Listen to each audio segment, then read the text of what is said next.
পুস্তকে কি থাকবে কি থাকবে না, কি লেখা হবে না, যাচাই বাছাই করে চিন্তা ভাবনা করিতেই তারা অন্তর্ভুক্ত করে। টিয়ার গ্যাস ছিল, স্টুডেন্টরা কাঁদতে কাঁদতে চোখ খুলতে পারছিল না। তারা আমাদেরকে মেরে রক্তাক্ত করে বাংলাদেশ থেকে বিতাড়িত করতে চায়।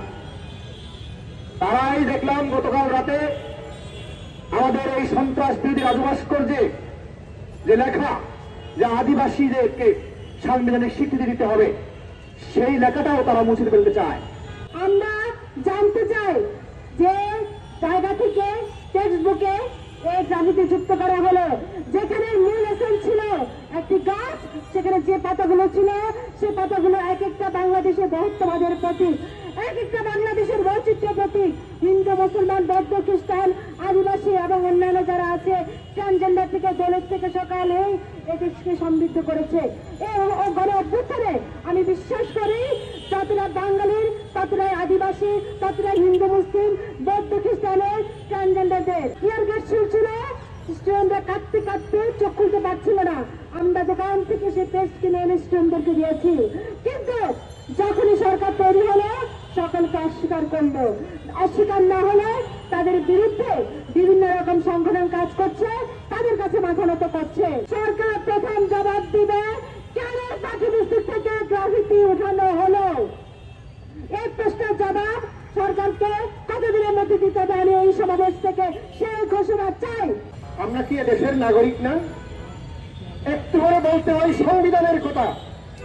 আদিবাসীর শব্দ সংবিধানে নাই। সংবিধান কি হয়েছে?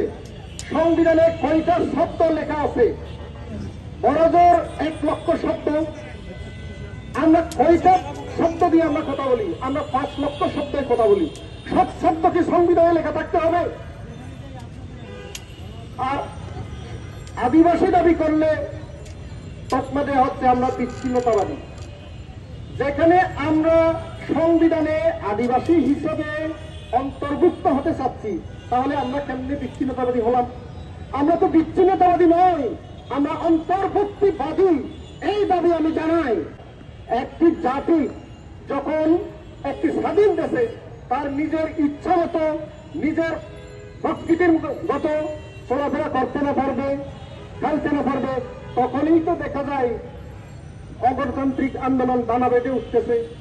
পার্বত্য চট্টগ্রামে যে একটা ঘুমন্ত বাঘ আছে সবাই তো জানেন। দীর্ঘ কত বছর আন্দোলন সংগ্রাম হয়েছিল, এরপরে সরকার চুক্তি করলো।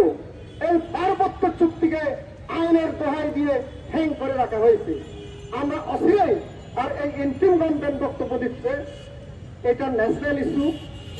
এই ইন্টিম গভর্নমেন্টের পার্বত্য চুক্তি ব্যাপারে তাদের পড়ার কিছু নাই। তাহলে আমার প্রশ্ন, রাষ্ট্রীয় দায়িত্ব নিছেন কেন? এনজিও মার্কা দিয়ে রাষ্ট্র পরিচালিত হয় না। আমরা আপনাদের প্রশাসনে আমরা সন্দেহান। আপনারা কি চান? আমাদেরকে জাতিগত পরিচয়টা কেন আপনারা আদিবাসী বলবেন না?